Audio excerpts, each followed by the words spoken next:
আল্লাহ বলেছেন ফাইন্না মাল উসরি ইউসরা, কষ্টের পরেই আছে সুখ। কষ্টের পরেই আছে সুখ।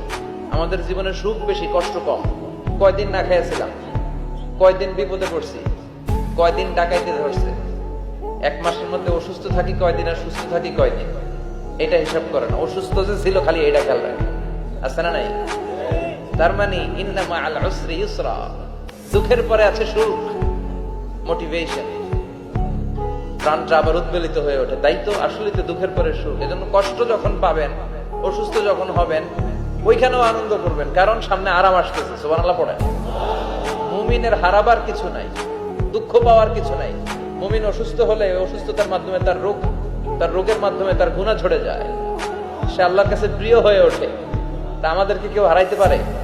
কথা বলেন, আমাদের কেউ ভয় দেখাইতে পারে? মোটিভেশনাল সূরা, সূরাতুল ইনশিরাহ আর সূরাতুদ দুহা,